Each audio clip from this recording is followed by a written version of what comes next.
And ఇక ఇప్పుడు మా డెప్యూటీ సీఎం గారు బట్టి విక్రమార్క గారిని మాట్లాడవలసిందిగా రిక్వెస్ట్ చేస్తున్నాం sir. May we please request you to speak a few words.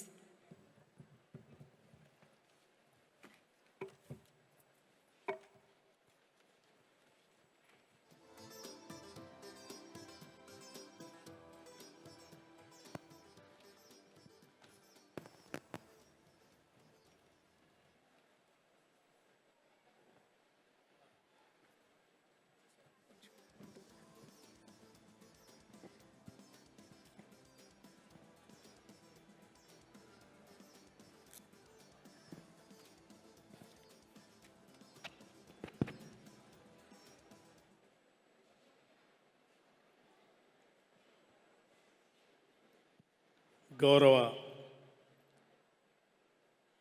రాష్ట్ర ముఖ్యమంత్రి వర్యులు శ్రీ రేవంత్ రెడ్డి గారికి, అట్లాగే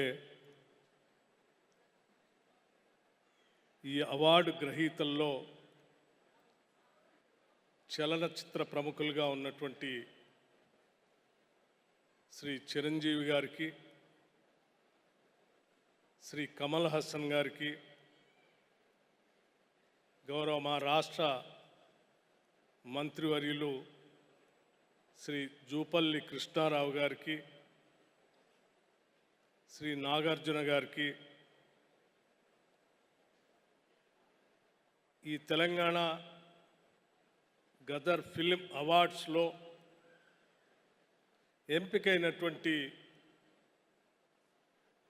కథానాయకులకి,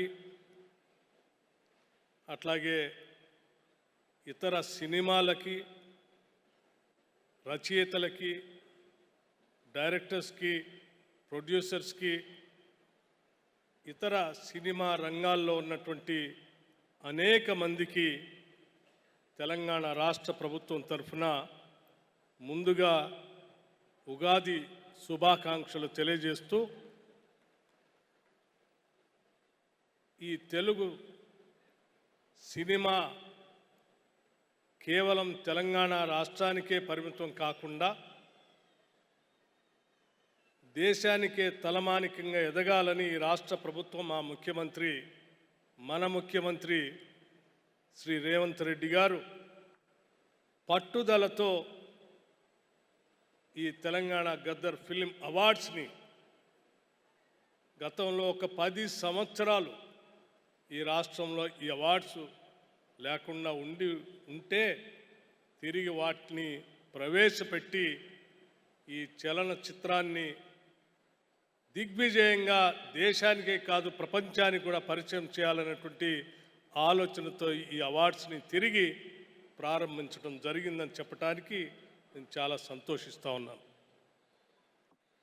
ఈరోజు తెలుగు చలనచిత్ర పరిశ్రమ కేవలం తెలంగాణ రాష్ట్రానికే కాకుండా దక్షిణాది రాష్ట్రాలకే కాకుండా యావత్ భారతదేశాన్ని పరిధులు దాటి ప్రపంచ స్థాయిలో హాలీవుడ్ స్థాయికి కూడా మన తెలుగు సినిమాలు వెళ్ళినటువంటి సందర్భం మనందరికీ తెలిసింది.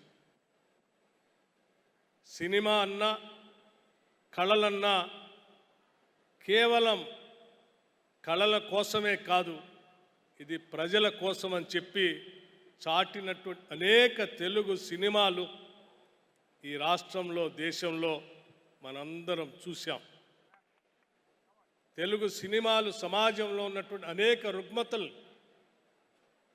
అనేక సందేశాత్మక చిత్రాలను తీసి కేవలం సందేశాన్ని ఇవ్వటమే కాదు, కమర్షియల్గా కూడా విజయాలు సాధించిన అనేక సినిమాలు మనం చూసాం.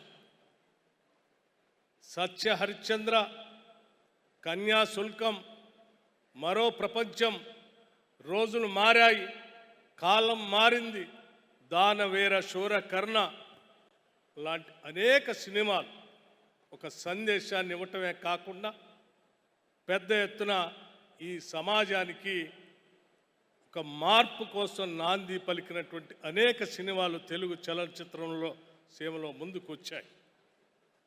ఈరోజు కూడా ఈ చిత్రసీమ అవార్డ్స్ సందర్భంగా తీసినటువంటి అనేక సినిమాలు సామాజిక సందేశంతో వచ్చినటువంటి సినిమాలకి ఈరోజు ఫిలిం డెవలప్మెంట్ కార్పొరేషన్ వారి ఆధ్వర్యంలో దిల్ రాజు గారు చైర్మన్గా ఈ జ్యూరీ అవార్డ్స్ని ప్రకటించడానికి నిష్ణాతులైనటువంటి అనేక మందిని నియమించి చాలా ట్రాన్స్పరెంట్గా ఈ అవార్డుని ప్రకటించే కార్యక్రమాన్ని విజయవంతంగా చక్కగా చేసినందుకు రాష్ట్ర ప్రభుత్వం తరఫున వారిని మనస్ఫూర్తిగా అభినందిస్తూ ఉన్నాం. అదే స్థాయిలో ఈరోజు అవార్డ్స్ని ప్రకటించిన తర్వాత ఈ అవార్డ్స్ని అందుకోవటం కోసం రాష్ట్రం నుంచే కాకుండా దేశంలో నలుమూలల నుంచి ఇక్కడికి విచ్చేసినటువంటి నటీ నటులందరినీ కూడా మనస్ఫూర్తిగా అభినందిస్తూ ఉన్నాను. వారు అనేక కార్యక్రమాల్లో బిజీగా ఉన్నప్పటికి కూడా తెలంగాణ రాష్ట్ర ప్రభుత్వం మొదలుపెట్టినటువంటి ఈ ఫిలిం అవార్డ్స్లో పాల్గొనాలని ఇంత దూరం వచ్చినందుకు మనస్ఫూర్తిగా తెలంగాణ ప్రజలందరి తరఫున నా హృదయపూర్వకమైనటువంటి అభినందనలు తెలియజేస్తా ఉన్నాను. ముఖ్యంగా ఈ cinema awards Telangana Gaddar film awards Gaddar అనేటువంటి ఒక వ్యక్తిగా కాకుండా ఒక వ్యవస్థగా ఒక సందేశాత్మకమైనటువంటి తెలంగాణ ఆటని పాటని తెలంగాణ ఆత్మని ప్రపంచానికి తెలియజెప్పినటువంటి ఒక గొప్ప కళాకారుడు గద్దర్ గారు. అటువంటి గద్దర్ గారి పేరు మీద ఈ ప్రభుత్వం ఈ అవార్డ్స్ని ప్రకటించి ఈ ప్రభుత్వం యొక్క ఆలోచన విధానం ఏంటో ఈ సమాజానికి ప్రపంచానికి తెలియజెప్పడం కోసం ఆయన పేరు మీద అవార్డుల్ని ఈరోజు రాష్ట్ర ప్రభుత్వం అందిస్తుంది. ఇది విజయవంతంగా జరుగుతున్న సందర్భంగా మీ అందరికీ మరొకసారి నా హృదయపూర్వకమైనటువంటి అభినందనలు తెలియజేస్తూ పాల్గొన్నటువంటి నటీనటులకి అవార్డులు పొందుతున్నటువంటి వాళ్ళందరూ కూడా భవిష్యత్తులో కూడా ఇంకా ఎన్నో పాత్రలు మీరు చేయాలని ఆ పాత్రల ద్వారా ఈ సమాజానికి సందేశాన్ని కూడా ఇవ్వాలని చెప్పి మనస్ఫూర్తిగా కోరుకుంటూ నేను ముగిస్తా ఉన్నాను. నమస్కారం, ధన్యవాదాలు.